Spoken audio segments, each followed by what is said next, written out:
Yes, so welcome to another Cover Story Highlights Live. And today I want to examine closely, as we will do until the elections, we want to examine closely the upcoming election and the state of readiness of the two political parties. I will say this, that we have seen where the campaign is heating up, definitely heating up. And one would think that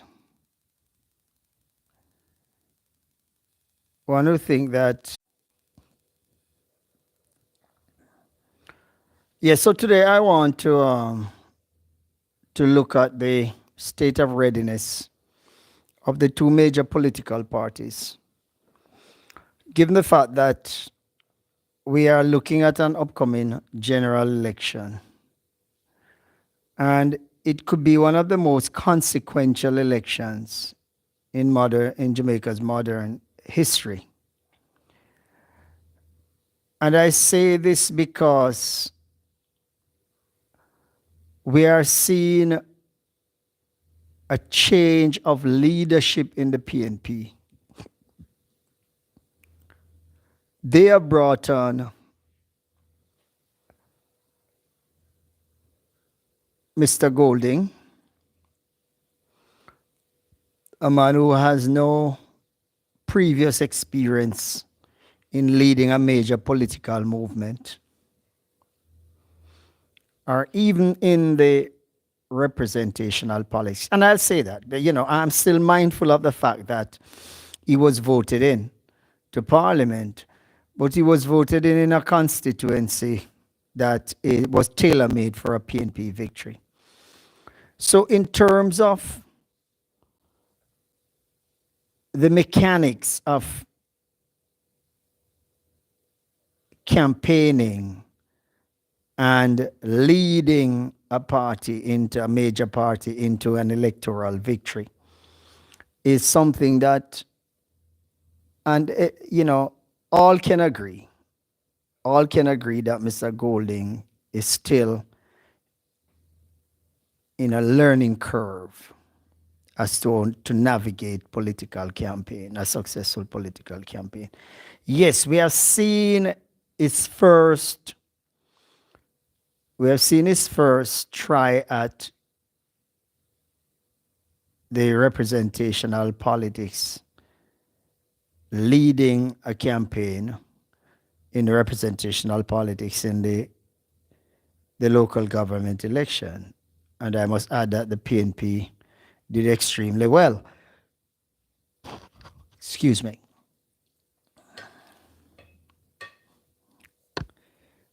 Let me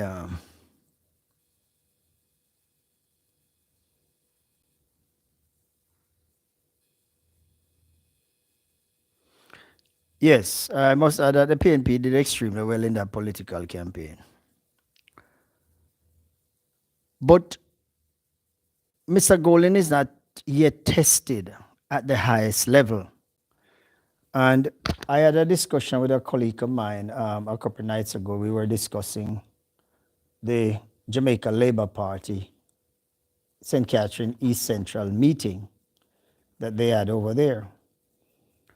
And what came out of that meeting, just to digress a little before I come back to the major point about Mr. Golding, what came out of that meeting was somewhat startling, because the revelation came from the chairman that the party is not yet ready because the workers have not completed their canvassing, and the mobilization aspect was still lacking in a number of constituencies. In fact, the chairman even revealed that there were 4 constituencies that the Labour Party were still trying to get candidates to fill. And this clearly shows that they weren't ready. And he made a startling revelation, the chairman, that's Montague. He said that Andrew Holness will not call the election until they are ready. In my view, a party like the Jamaica Labour Party should not have its chairman making public pronouncements like that. You know, that's a kind of discussion that you would have in one of those central committee meetings or in the era council meetings. The state of readiness of the party should not be elevated to a public platform speech by the chairman. Because what it does, it shows a lack of preparation for one, given the fact that an upcoming election is imminent. And it also leads one to wonder whether the Labour Party is having problem finding suitable candidate to fill some of these constituencies. If you are still out, our 4 constituencies are still without candidates at this stage, when we have an election that is constitutionally due, regardless of what Malawolf might say, it does not take away from the fact that it is constitutionally due this year. Whether I say end of September, whether I say the beginning of November, whatever the case might be, the election is constitutionally due this year. So for the party not to have to be in a state of readiness would suggest to me that they are having problems. And like I said, it is a possibility that they can't find the candidates, or the party is just not attractive to pull the caliber candidates that it needs to put before the people. So yes, that admission by the chairman suggests to me that there's a major dilemma where that is concerned. We know that the election, from all indications right now, it would seem to me that the election will be close. And this is why it is going to be extremely important for the 2 parties to establish the kind of ground game that can tip the scale one way or the other. Holness has argued and continue to argue that his party has done the groundwork.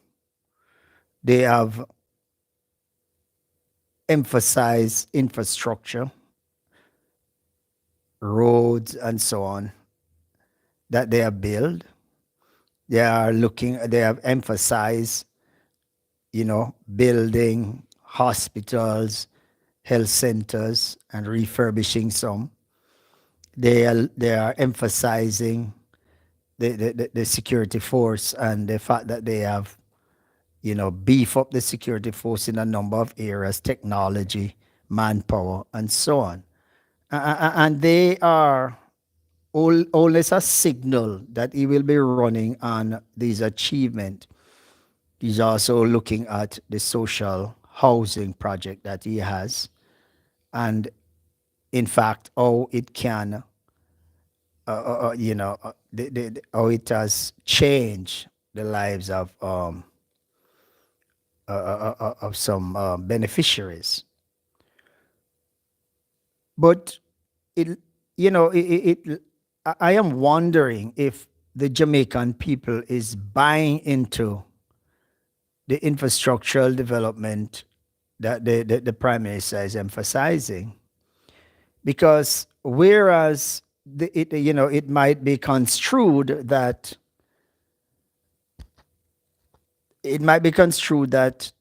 he has done the work where that is concerned. The microeconomy is somewhat lacking because you will find that there are people out there who will tell you that their conditions has been flat. And some will also tell you that they have not been benefiting any at all from the programs that the Labour Party government has instituted. Others will tell you that the economy, the macroeconomy, is in the best shape that we have ever seen it. You know, and you know, I am not going to discount that because if the government, as it is, I am looking even at the Cornwall, the Cornwall region, but the Spanish Town Hospital that is being built now, as an example, where Holness pointed out that the government is supplementing the budgetary allocation to build the hospital, and all of it will not come from loans. That will show that Jamaica's economy somewhat, I would say that they have followed the fiscal responsibilities and to a T, and they would have actually seen some form of growth, albeit based on the figures that we are seeing now coming out. The last couple of quarters have been somewhat flat or dismal in, we could argue. But Holness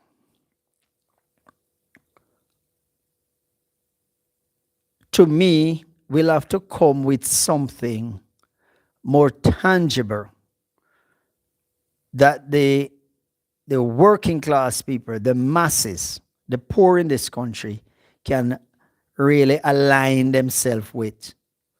Because as I can see it right now, and I will say this, that the scale is tipped towards the People's National Party. And that is so because the people out there have not felt, at the micro level, the people have not felt the kind of prosperity that Holness had promised.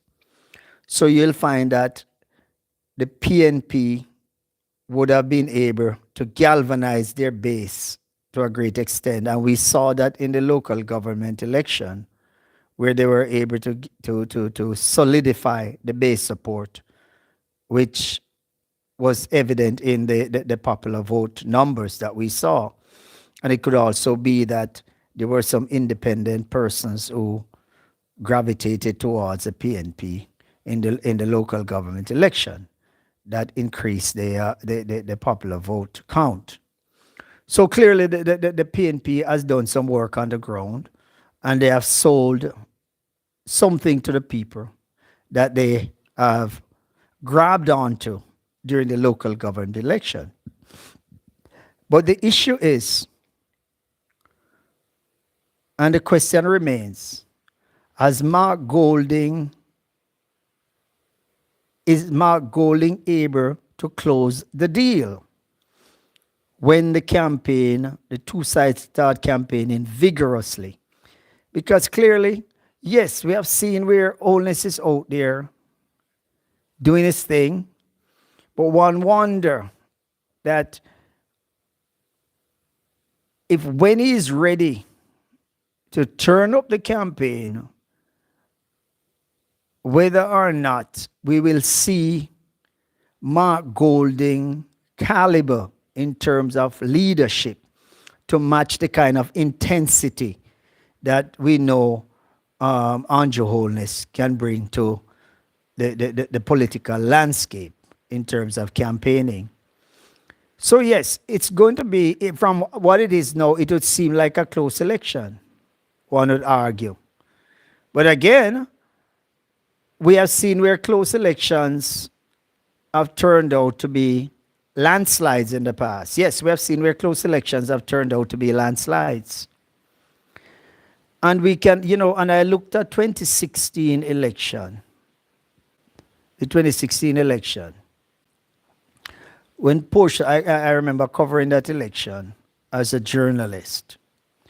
And when Portia Simpson went down to Montego Bay and was able to tip the scale,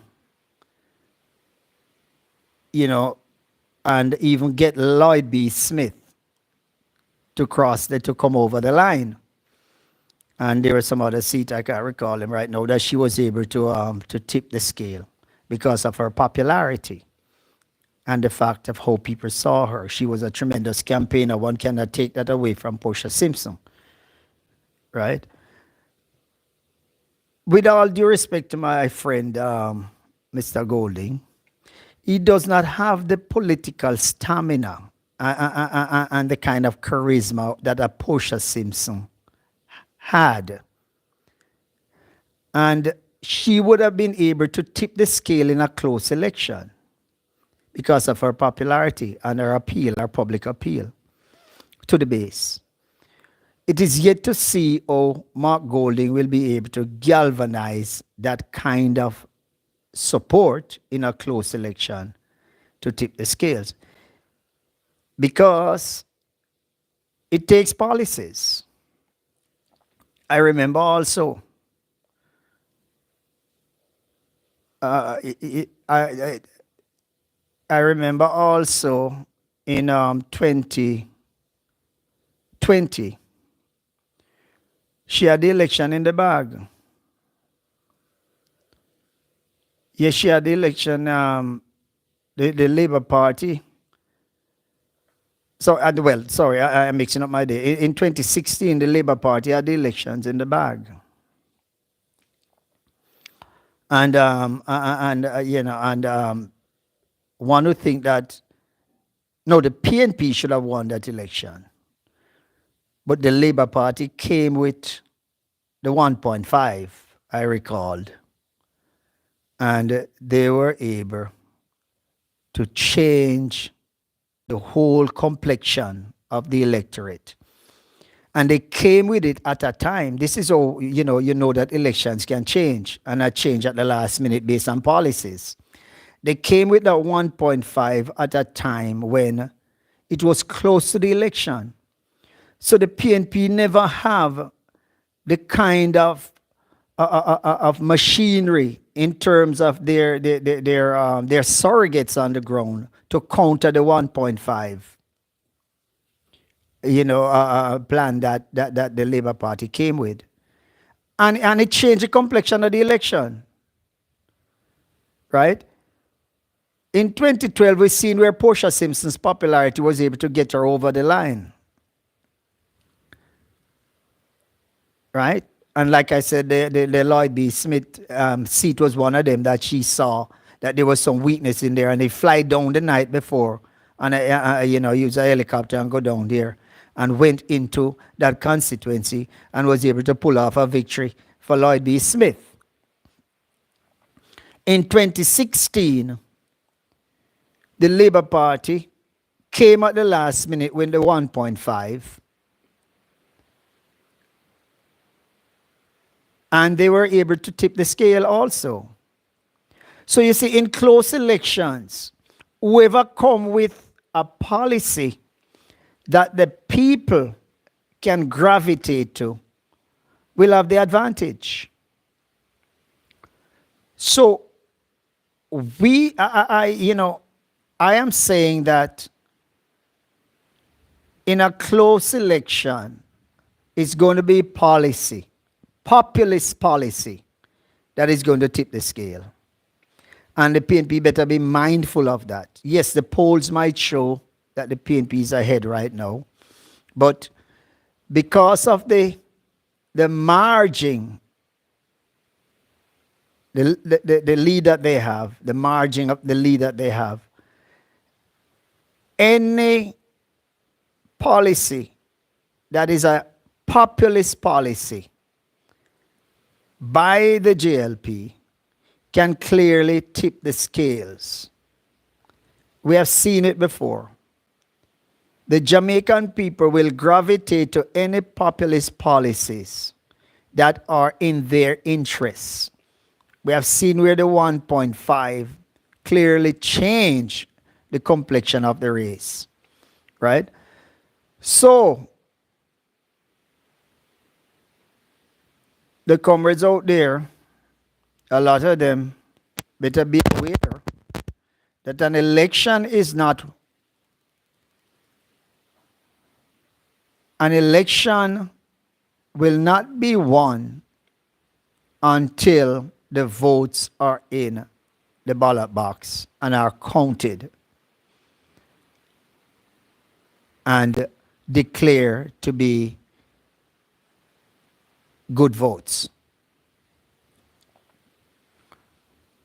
They have to be mindful of that. My own forecast is that the elections will be close from where I sit now. We don't know when it will be called, and we don't know what populist policy can be generated by any of these political parties that can shift the balance of power. But from where I sit, I will say that it will be a close election. And any populist policies can tip the scale one way or the other. So the essence is that Mark Golding has a campaign on his hands. His ability to navigate the political landscape is going to be very, very important. And it's going to show his mettle as a leader. So, he has his work cut out for him. He has his work cut out for him. In his first major campaign, leading a major party, he has his work cut out for him. And we can only hope that he surrounds himself with the kind of advisors that will help him to carve out populist policies that will appeal to the masses, that will appeal to the people who vote, that will appeal to the ones who are on the fence and bring them over to his side, because that is going to be important. I haven't heard it yet. Yes, I've heard some things. Right? I've heard Dayton Campbell, the General Secretary. In my view, a General Secretary shouldn't be running in an election. Right? He has the kind of responsibility that really preclude him from being a very effective person in a running for a constituency. But I guess the party has changed its whole outlook. I remember once in a while, I remember Dr. Paul Robertson as a GenSec. You know, he clearly played, he performed in that role credibly because he didn't have the stress of trying to run a constituency until later on when he gave up the post of GenSec. But Dayton, no doubt, would have known his capabilities, and this is why he decided to run as a candidate. But it's not going to be an easy route to victory for the PNP. And I just want to caution the PNP folks that there's a lot of work that has to be done. And like I said, the leader has to surround himself with experts, with politically astute persons who can guide him in terms of campaign strategy. He has to surround himself with policy-driven persons who can create populist policies that in the run up to the election, and it's best to unveil it closer to the election, that he does not give the Labour Party a chance to study it in any depth, to study these plans in any depth, and create any talking point that the people might grab onto and derail a policy that that could give them the ascendancy in a close election. So yes, we are yet to see how Mark Golding will perform as the leader of this party, the PNP party. We can only hope that he move away from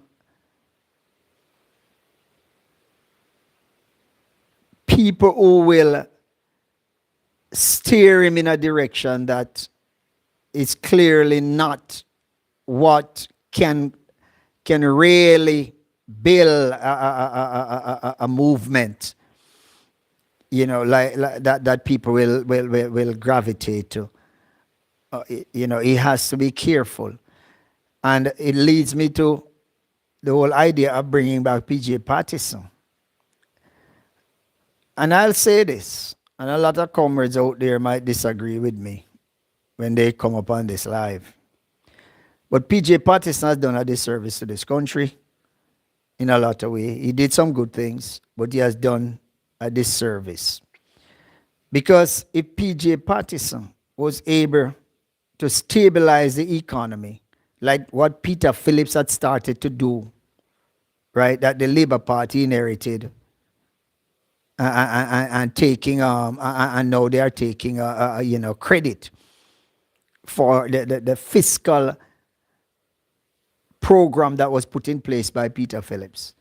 If PJ Patterson had done that, this country, the Labour Party could not be even thinking of seeing electoral victory in this country.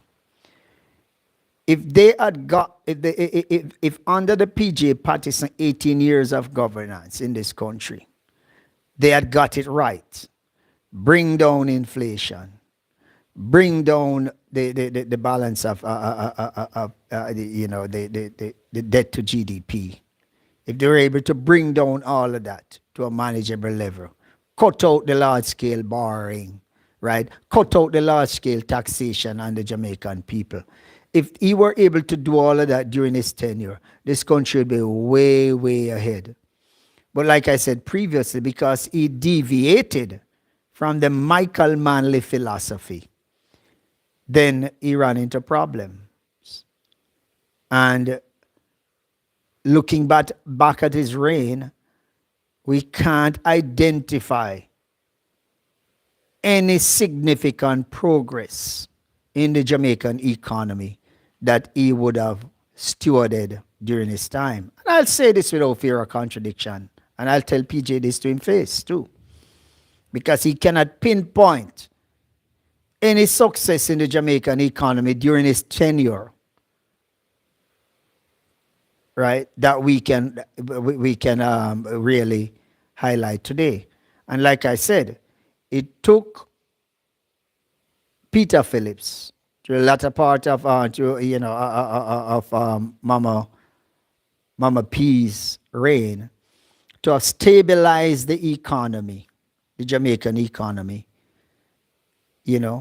by adapting the fiscal measures that were necessary at the time when Jamaica was reeling from a debt to GDP that was astronomical, right? And people can disagree as much as they want, but that's an opinion that I will always maintain. I will always maintain this opinion. We would be better off if the partisan policies were tailored to attacking the debt to GDP, to enhancing more production, and charting a fiscal policy, right, that would have stabilized the economy, we'd be better off today. And like I said, the Labour Party could not even rear their head because the country would be on a path that clearly shows progress and growth. But the negative growth under PJ Patterson has really caused this country. It has cost this country greatly, right? And it was Dr. Peter Phillips who was able to steady the ship and bring in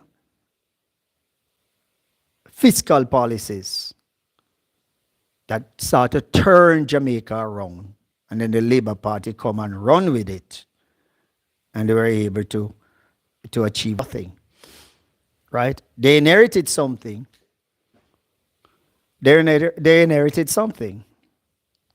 Audley Shaw was a dismal failure. He was. Right? Omar Davis was a dismal failure. And it cost us. Thank God for Peter Phillips, I will say.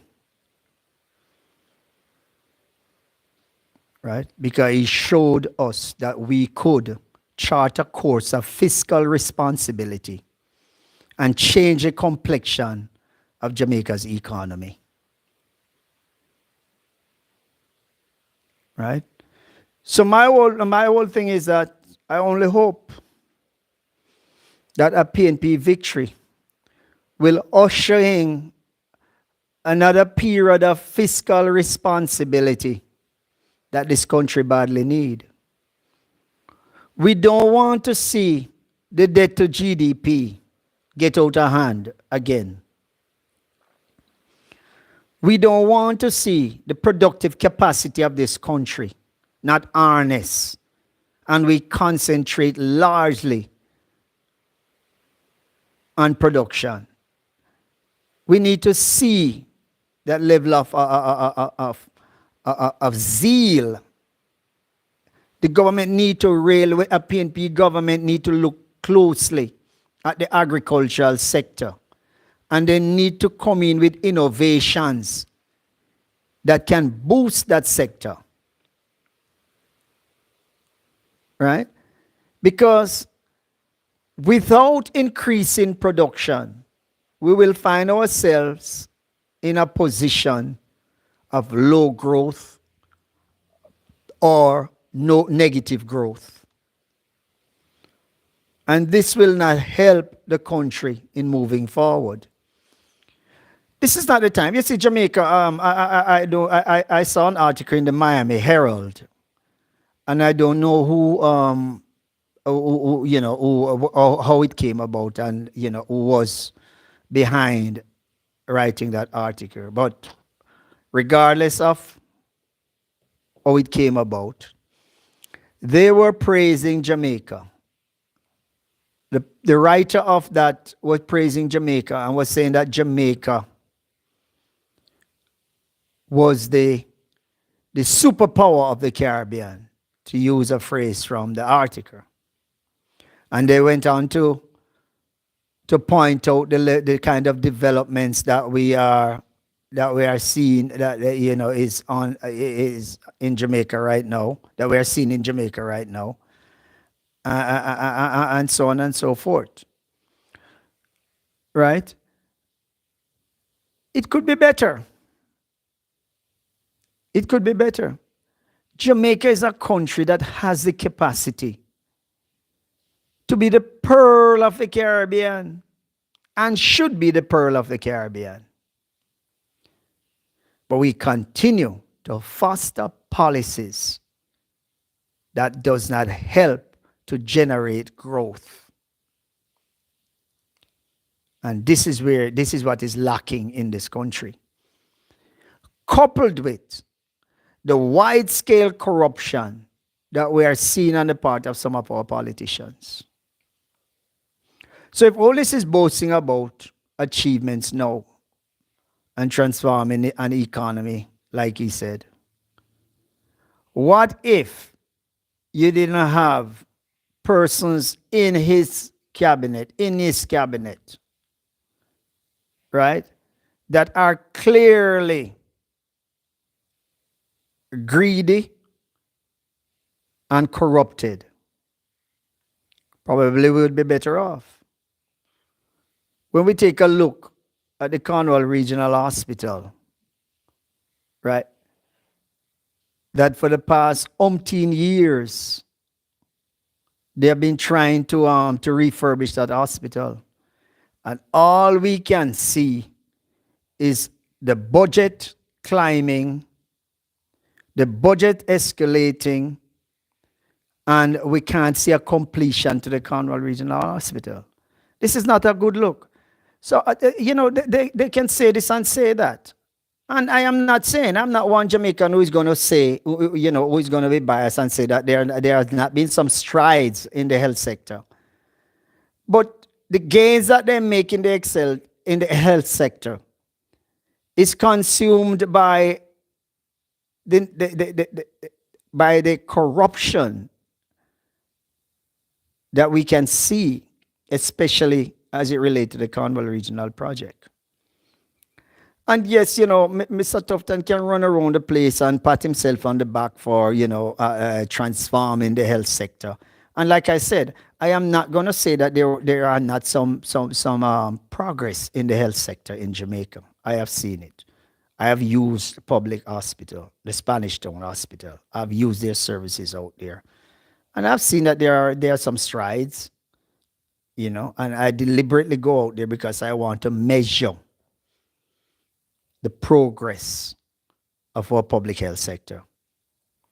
And if more of the politicians were doing that, then they would have an idea of what is going on. If more of the politicians, were finding themselves in a public general hospital for treatment, they would have an idea. Even though we know that the staff, knowing that they are politicians, will take a different approach. Yes, we know that, because they don't want their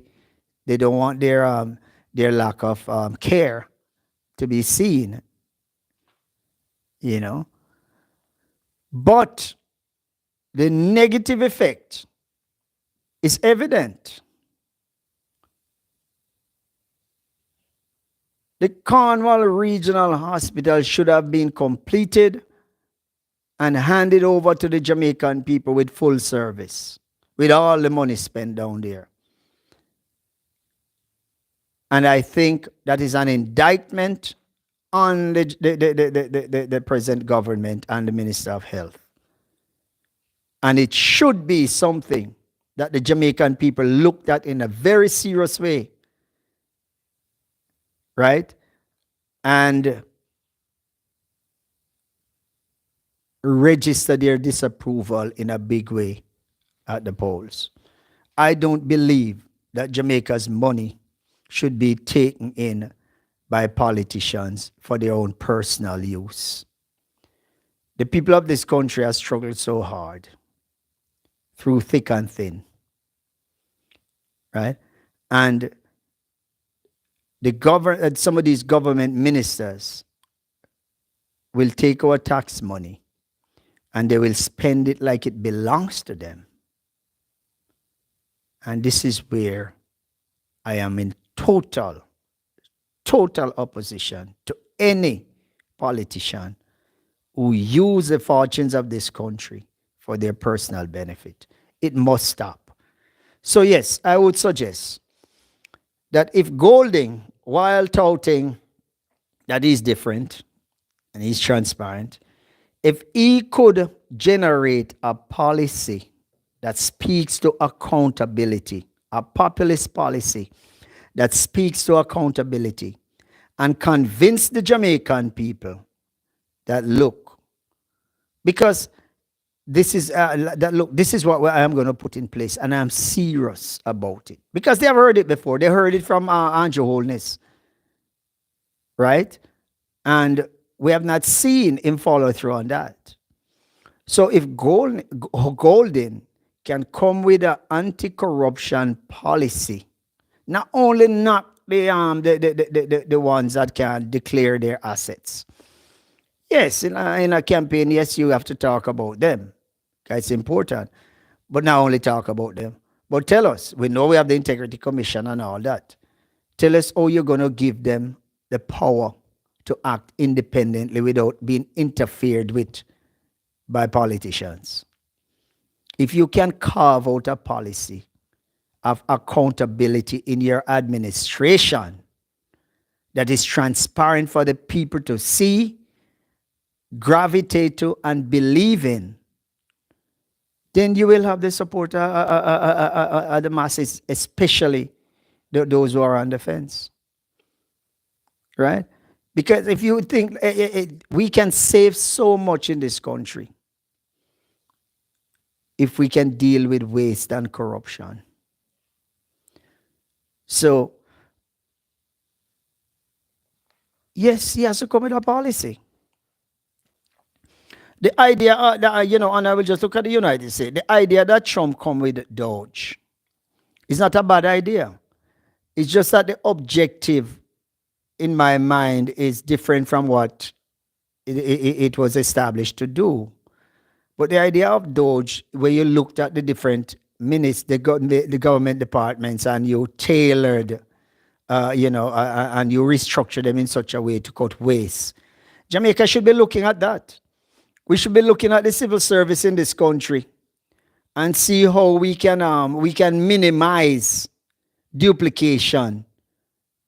That is so important. We need to cut some of these wastes. Cut the fraud and waste that we are seeing in some of these ministries. Right? And we can save the country money. So Golden need to put a committee in place of reputable persons in this country. Persons who don't have no intention of ripping off the public purse. And fine-tune these ministries, all of the ministry them. Right? Look at the staffing. Look at the potential for waste. Look at where there's a potential for corruption and fraud. And reestablish them in such a way that they become transparent and accountable to the Jamaican people that they are supposed to serve. That would be a big thing if he was able to do that and sell it to the Jamaican people. Let them believe in it. That, look, I am going to be different. I'm going to make sure that we are accountable, that my government is accountable to the people they serve. I'm going to make sure to cut waste in all the government ministries. I'm going to make sure that a politician can find a way to cream off some money from a project for himself. Right? So if he could tailor a policy, if Golden can tailor a policy of transparency in the different government sectors and the different government departments, and is able to cut waste, right, and duplication of functions that can save millions of dollars, he'll be in a better position to meet the demand of the teachers, to meet the demand of the nurses, and so on. But there's too much loopholes in this ministry. Too much loopholes in the ministries, especially in the one that deal with roads. That ministry that deal with roads. There's a lot of loophole where money are being taken out and siphoned off by politicians using their friendly contractors and their friendly persons in the ministry. This has to stop. It has to stop. Waste and abuse. Corruption and fraud. They need to look at look at it in a big way. And Golding has this opportunity now to come forward and tell the Jamaican people a specific policy that is geared towards cutting waste, cutting abuse, cutting fraud, and eliminating corruption. It has to be a specific policy. And if Golding can come up with a policy and sell it to the Jamaican people, I am quite sure that they will buy it and they will run with it and he will get the support of a lot of Jamaicans who feel bad. And I can tell you there are many Jamaicans out there who feel bad when they see politicians getting rich, right? And their lives are not getting any better. They feel bad when they see politicians wind up them window and turn on them AC in them big SUV and drive past them. And them have to say to themselves, say, oh wait, may vote for the man to be the Minister of Health. May vote for the man to be the Minister of Agriculture. And look at this now. Look at what he now he's driving one of the most expensive SUV around the place. Right? And we see him establishing business here, business there. Some of these are run by clandestine operators, but they are the ones behind it. They are the ones pushing it. That's the level of corruption we are seeing in our politics. So if Mark Golding claim him no want nothing more than for serve, then show us. Carve out a policy. Carve out a policy, Mark Golding, that is transparent and can cut waste and abuse and fraud and sell it to the Jamaican people. And I'm quite sure they will buy onto it. Yeah, they can. I have heard this argument being pushed by some that Jamaican people don't care about. It falls very low on the list. Corruption falls very on the list. You know what? Even if that is so, there's a sector of persons in this country. There are some people in this country that is really against waste, fraud, and abuse, against corruption. There are some voters in this country that are against it. And they can tip the scale if a policy is carved out that speak to accountability in our politics. A politician, why Holness has lost credibility, is because he promised things and he doesn't deliver. Things that are important to the Jamaican people. He promised them and he doesn't deliver. He believes that when you promise people that you will establish a fixed election date, when you promise people that you will stamp out corruption in your administration, when you made all those promises to the Jamaican people and you're not fulfilling, don't think that it has fallen on deaf ears among a sector of the population. It hasn't. Like I said, there are people in this country who are very big on it, very big on the anti-corruption. They are very big on creating, smaller government departments without having functions being duplicated. There are people who are big on it. So yes, the whole system of governance has to change, and it has to be structured in a way to present utmost accountability to the Jamaican masses. We will talk again, gentlefolks. Thank you for listening.